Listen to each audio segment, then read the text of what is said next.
各位朋友，大家好。公元前135年，这应该是一个被大家记住的年份。为什么这么说呢？因为在这一年里，有一位老太太离开了人世。什么样的老太太能够这样重要呢？这位老太太就是汉文帝的皇后，汉景帝的妈，汉武帝的奶奶，她就是窦太皇太后。也许有的朋友会说，即使是太皇太后，她离去了，似乎也没必要使这个年份变得如此重要吧。之所以我们要记住这个年份，并不仅仅是因为窦太皇太后之死，而是因为她的死有两重更重要的意义。第一重意义呢，就是自西汉初年起一直推行的一种执政理念与大家挥手告别。而另外一种在今后将近2000年中，在中国的统治阶层中占主导地位的统治思想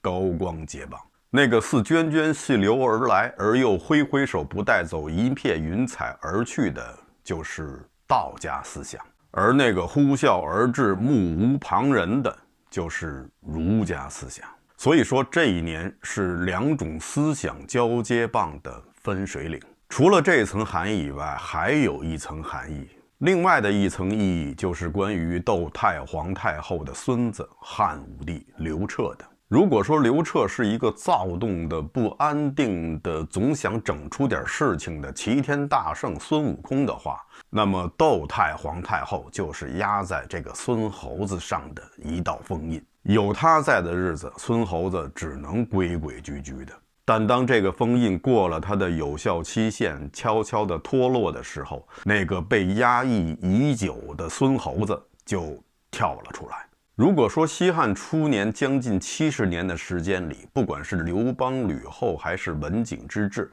他们奉行的执政理念概括起来就是3个字：不折腾的话，那么接棒以后的汉武帝，他的执政理念也是3个字，而且和这3个字非常的相似，只有1个字不一样，但意思却截然相反，就是就折腾。这一年，窦太皇太后70岁，她的生命最终也定格在了这一年。这一年，汉武帝刘彻22岁。拥有超长待机时间的汉武帝，在历经了48年的统治以后，也是在70岁的时候离开了人世。所以我们暂时先放掉那个还有48年生命的汉武帝，先来说说这位已经离开人世的窦太后。如果说搞一次评选西汉时期最幸运的人的话，那我相信窦太后一定是独占鳌头。幸运的人呢，并不是说他经过努力以后做什么事情都能成功，而是说有时候他根本就没有想那么做，完全是无心插柳，柳却成荫。而不幸的人呢，经常是有心种花，而花竟然不开。运气更好的人呢，甚至是能从一些错误中获得巨大的收获，就是我们经常说的歪打正着。窦太后的幸运就是开始于一次错误。那时候的窦太后还只是吕后宫中的一名宫女，一个10几岁的小姑娘。关于窦太后的名字并没有非常明确的记载，只是到了后世唐代，司马真写了一部叫《史记索引》中提到了窦氏叫窦漪房。这个名字是不是真的已经无从考证了，不过呢，为了方便起见，咱们就称她叫杜漪房。那一年，吕后下令给在外面的每一个刘姓王爷选派5名年轻貌美的宫女去伺候。名义上说是伺候，实际上也是安插在这些刘姓诸王身边的耳目。窦漪房因为年轻貌美而被选中，因为他是河北清河郡的人士，所以呢，他希望能够被选派到赵王处，这样他能离家近一点。因为在他被招入宫的时候呢，他还有一个未成年的弟弟需要照顾。他入宫以后，也曾让人去打听他弟弟目前的现状，但得到的回信让他非常的担心，说他弟弟已经失踪，下落不明了。所以呢，这一次呢，他想借着被外派的机会到自己的家乡附近，这样呢也能好打听一下他弟弟的下落。为此呢，他还做了一番的运作，求当时管事的太监能够把他列入去赵王的名单当中。这个太监也答应了他，但最后不知道是什么原因，也许这个太监根本就没把这件事当回事，也许他真的忘了，竟然把窦漪房放到了去代国的名册之中。就是这么一个微不足道的失误，最后却造就了窦皇后、窦太后、窦太皇太后以及汉朝今后的命运。相信命运，相信冥冥中一切自有定数的人，这时候一定也会发出这样的慨叹，说这就是窦氏的命运，不是他自己能够改变的。知道自己最终是被派往代国，窦漪房是非常的不满意，他坚持不去，但最后还是被迫踏上了去代国的漫漫长路。没想到他到了代国以后，马上就得到了当时的代王刘恒的宠幸。史书上说代王恒独宠窦姬，这个独宠是指当时派去的5个宫女中独宠窦姬呢，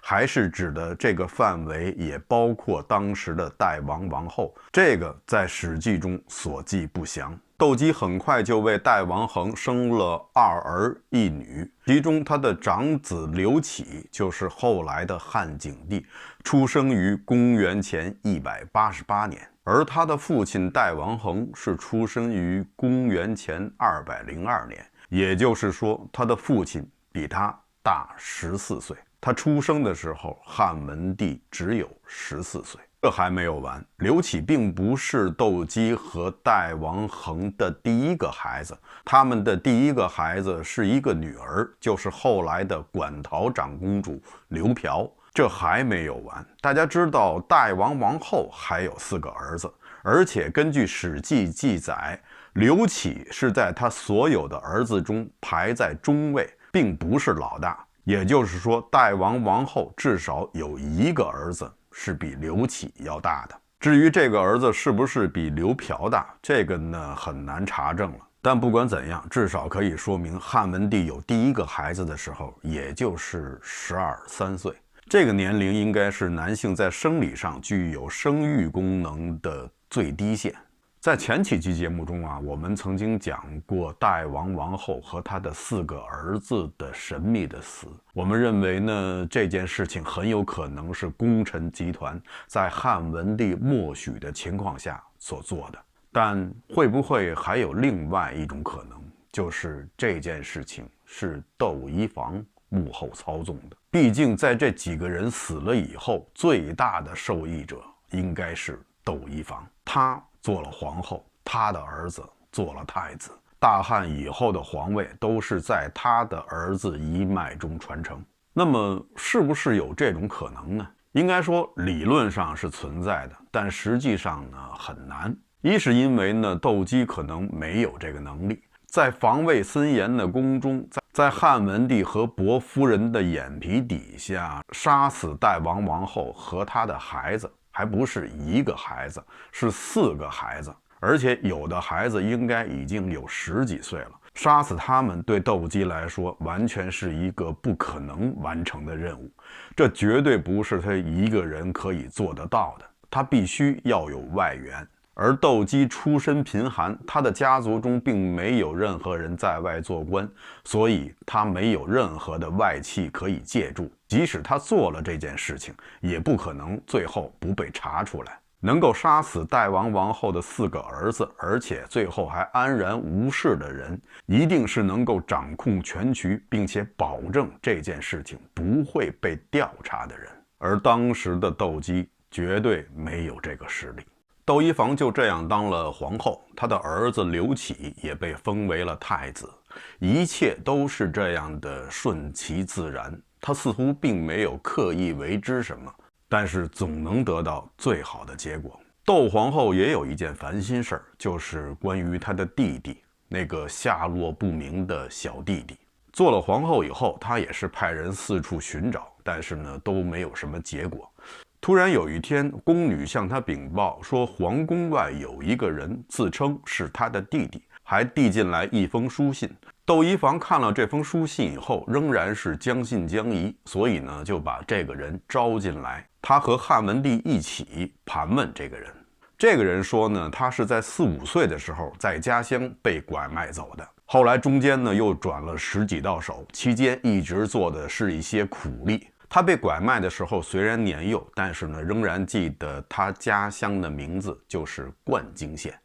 而且还记得他自己的姓氏。他最后一次被转卖是被卖到了一个类似于煤矿的地方，做的仍然是苦力。有一次发生了一起塌方事故，跟他在一起的100多人中，只有他一个人幸存了下来。由此他觉得自己非常的幸运，于是呢就自己给自己算了一卦，结果算出的命相呢，居然是他将来可以做侯爷。他跟别人一说呢，有的人还非常的认同，说你确实是可以做侯爷，是金丝侯爷。再后来啊，他听说当今的皇后也姓窦，而且就是出自于关京，所以呢，他觉得这很可能是他的姐姐，于是就这样到了皇宫来认亲。听完了他的这番陈述呢，窦皇后和汉文帝仍然是将信将疑。窦皇后又亲自的问他说：“那你还记得咱们在一起的时候的事情吗？”这个人说呢：“我记得姐姐在临入宫之前，还特地从别人那里讨来一些水，为我最后洗了一次头，还讨来一些食物喂我来吃，然后姐姐才走的。”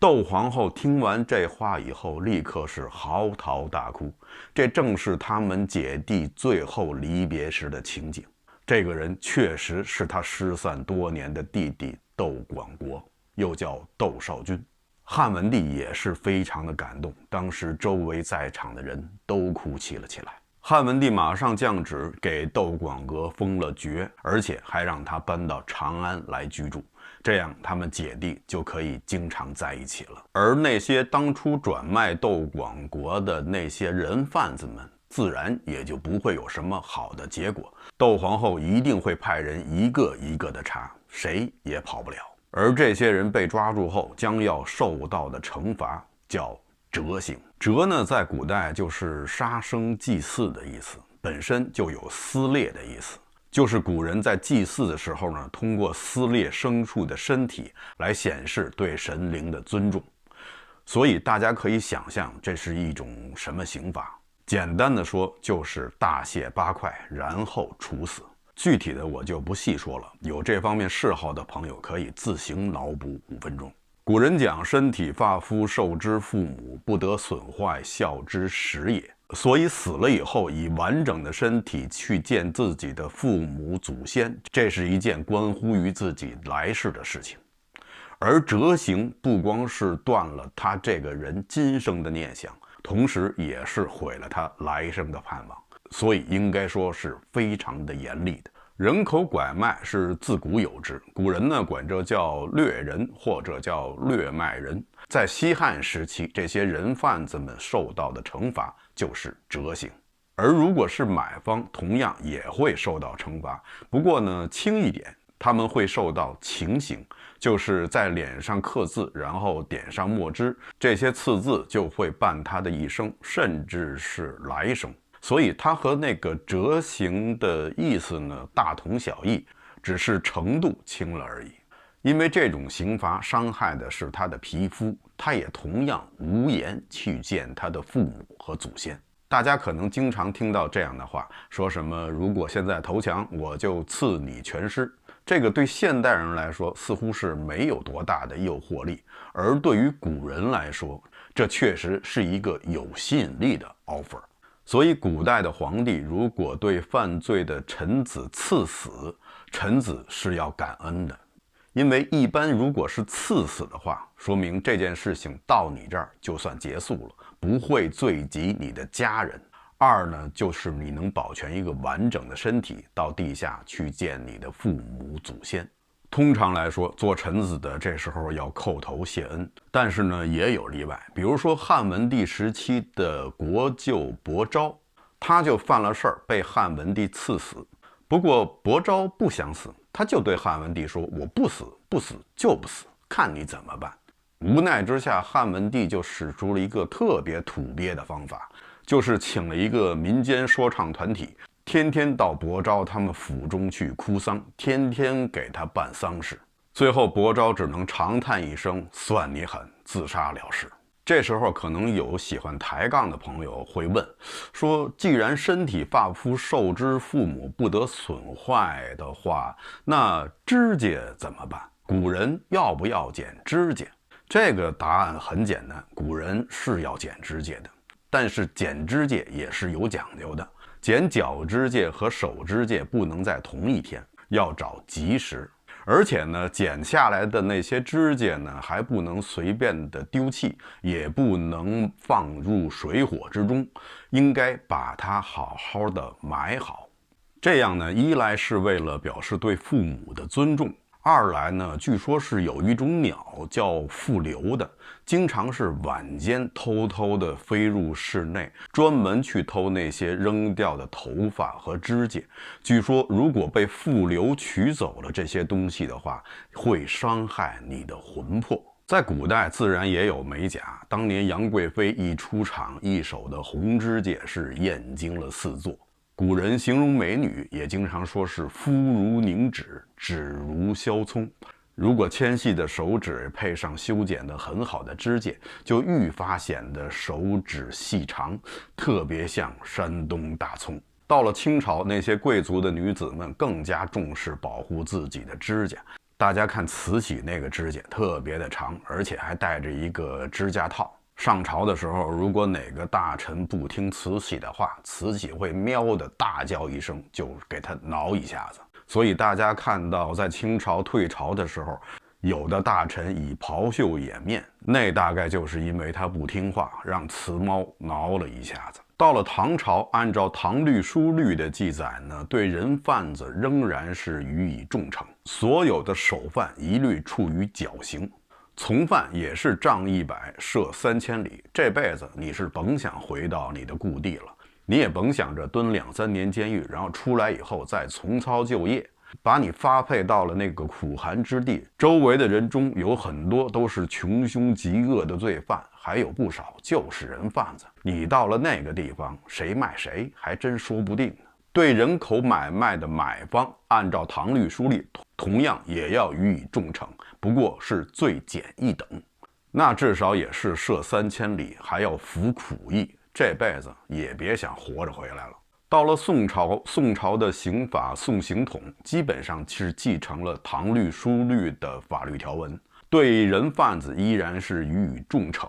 而且还特别强调对当地那些纵容此类犯罪的官员同样予以严惩。唐宋时期这方面的法律制定的比较细致，被拐卖人的去向也会影响到拐卖人所受到的惩罚。一般来说，如果是被拐卖成奴婢的话，那么拐卖人一定会被处死。如果是被拐卖然后做人家的妻妾，那样的惩罚力度就要轻了很多。到了元朝呢，依然是予以严惩。明朝的时候呢，这方面的惩罚力度呢会稍微的轻一点。到了清朝又开始严厉起来。在古代呢，除了人口拐卖以外呢，还有正常的人口买卖，这个是合法的。比如说大家经常看到的卖身葬父，这是自己自愿的，这个呢是合法的，但是必须要在政府有关部门的监督见证下才可以进行。至于大家经常说的卖儿卖女，在西汉初年的时候，那时候民不聊生，很多的父母都养不起自己的孩子，所以刘邦特意下了一道旨意，鼓励父母们把自己的孩子卖掉。因为这些孩子如果还跟着他们父母的话，就是一块饿死，或者是被一子而食。而卖给那些有钱的人家，至少还保全了生命，父母或许也是减轻了负担，而对于整个国家来说，就不至于使得人口大幅度减少。这个在当时也是无奈之举。到了唐朝、宋朝的时候，是严禁父母卖自己的儿女的，而且如果卖了的话，要罪加1等。中国历史上最有名的一起人口拐卖事件，我相信大家一定不会觉得陌生，就是牛郎织女案。大家可能觉得奇怪，这不是4大民间爱情故事之一吗？怎么成了拐卖事件了呢？其实大家认真的想想，《牛郎织女》这个所谓爱情故事的全部细节，这本身就是一起披着爱情外衣的人口拐卖事件。这个故事是说呢，有一个人他叫牛郎，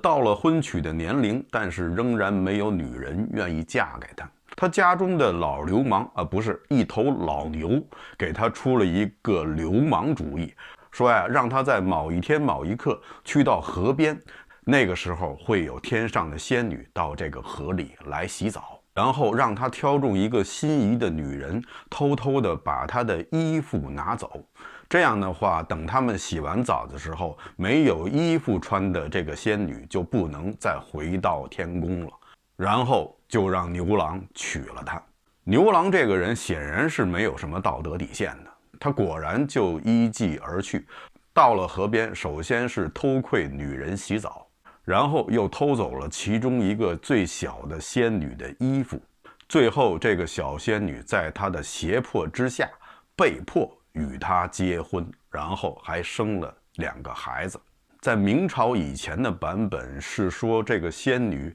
虽然生了2个孩子，但是每次她都想偷偷的取回自己的衣服，因为这个衣服对她来说就相当于飞行器，有了这个衣服，她就能回到她日思暮想的天宫。但是牛郎把这些衣服都藏得很好，后来终于这个小仙女就是织女偷到了衣服，然后飞回了天宫。到了明朝以后，这个故事几经演变，就变成了现在的这副模样，竟然成了一个爱情故事。近几年的网络竟然吹出了一个七夕节，纪念这个流氓犯罪的日子。牛郎首先是犯了偷窥罪，其次他又犯了胁迫罪、强奸罪和限制他人自由罪。这些罪名即使在古代也是不容饶恕的。虽然说他对织女并不是严格意义上的人口拐卖，因为他并没有转手卖出去，而是留给了自己，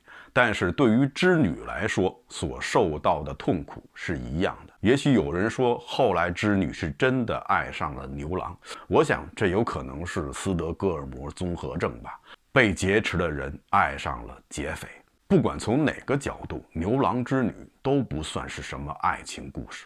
而且我相信牛郎织女这样的故事肯定不会是中国传统的文人编出来的，因为如果中国的文人编的话，一定会编出这样的情节，说的是牛郎虽然家里贫困，但是仍然一边劳作一边读书，后来天上的织女爱上了这个好学勤奋的青年，等等等等。绝对不会说牛郎是偷窥，然后抢人家女人的衣服，胁迫女人与他成亲，因为这完全不符合中国古代文人的道德观。那么它符合什么样人的道德观呢？不好意思，又有点跑题了。窦姬在做皇后的时候呢，也并不是一帆风顺的。她曾经一段时间患有眼疾，后来是双目失明。汉文帝这时候也开始移情别恋，更宠幸一位叫慎夫人的女人。慎夫人与窦皇后一直是平起平坐。对于这一点呢，窦皇后好像是并不是特别在意，或许是眼不见心不烦，反正她现在是真的眼不见了。有一次宫中举行宴会，那些负责安排宴会座位的太监们还是按照惯例将慎夫人与窦皇后安排在一个并列的位置。但是当宴会开始的时候，有一位叫袁盎的大臣却坚决不同意这样安排，认为皇后是至高无上的，不可以与慎夫人并列，而且还把慎夫人的位置放在了皇后的下手。当时慎夫人非常生气，离席而去。汉文帝居然也跟着离席了，就把窦皇后一个人撂在了当场。当时那位叫袁盎的大臣就追上汉文帝，对汉文帝说陛下，您还记得人质吗？说慎夫人无子，如果陛下依然像现在这样娇宠她的话，那么将来等陛下您千秋以后，窦皇后会如何对付慎夫人呢？莫非又要再做一个人质吗？这句话点醒了汉文帝，汉文帝又把这话转述给了慎夫人。慎夫人也是一个明白事理的人，马上明白了袁盎的一片苦心，还赏赐给了他50金。这件事情也就这么过去了。慎夫人最后也是得以善终，从这一点上来看，她比那位张狂的戚夫人不知要聪明多少倍。不过那位劝诫他的大臣袁盎，最终的结果呢却并不好。他最后是被窦太后的另外一个儿子，就是汉景帝刘启的弟弟梁王刘武派人杀死了。在窦漪房做太后之前，他的所作所为都是不争不抢，顺其自然，而最后一切最好的也都成就了。而当他做了太后以后，他就有了一些变化，他变得开始努力地去争取一些事情。他第一争取的就是希望他的儿子汉景帝刘启能够继续执行以前的黄老之术，执行无为而治、休养儿息的政策。这一点刘启做到了。而当他做了太后以后，他同样希望他的孙子汉武帝也能够继续执行这个政策。但最终汉武帝在他去世以后来了一个乾坤大扭转，黄老之术从此夭折。这是第一件窦漪房争而不到的事情。第二件，他在做太后的时候争取的就是希望汉景帝刘启能够把皇位传给就是我们刚才提到的那个梁王刘武，就是汉景帝的亲弟弟，也是窦太后的小儿子。其实这最早也是汉景帝自己9岁以后提出来的。不知道当时他是怎么想的，他后来想反悔，但是窦太后和他的弟弟都当真了，最后还是酿成了一场悲剧。汉景帝最终是将皇位传给了自己的儿子，就是后来的汉武帝，而夺嫡失败的梁王刘武一气之下杀死了支持汉景帝将皇位传给儿子的袁盎，最后自己也是郁闷而死。在汉景帝期间，作为太后的窦漪房是把更多的精力放在了培训上面，就是希望自己的儿子和他的后代们继续的执行黄老之术。因为他是亲眼见到了他的夫君和之前的吕后是如何运用黄老之术将国家建设的慢慢的强大起来，所以他是亲历者，也是黄老之术最坚定的拥护者。他并没有过多的干政，也没有临朝称制，他只是想把自己的经验、自己的想法告诉他的后代们。等到他做了太皇太后的时候，虽然那时候的汉武帝已经是跃跃欲试，想做点事情，但在窦太皇太后在世的这6年时间里，汉武帝还是始终是被压制着。尽管那时候汉朝的国力已经非常的强大，但是呢，窦太皇太后还是不希望动用武力，擅自的与匈奴开战。他认为国家休养生息的还不够。我们现在回头看看窦漪房的人生历程，会发现他凡是他认真争取、孜孜以求的东西，他反而最终是没有得到；而那些顺其自然、不争不抢的东西，他却得到了。作为一个老子治国思想的追随者，他的所作所为也正好符合了《道德经》中的这段话：不自见，故明；不自是，故彰；不自伐，故有功；不自矜，故长。夫唯不争，吾天下莫能与之争。这段话呢，也给了我们一个启示：好多事情是不能太执着的，你越执着，越得不到。你越强求，反而失去的就会更多。有些事情如果你不能左右，那就顺其自然吧；如果有些事情你不能强求，那就让它随风而去吧。好的，以上就是本期节目的全部内容，感谢大家收看，欢迎大家点赞订阅。这里是风下杂谈 Frank 甲为您带来有温度的历史，我们下期节目再见。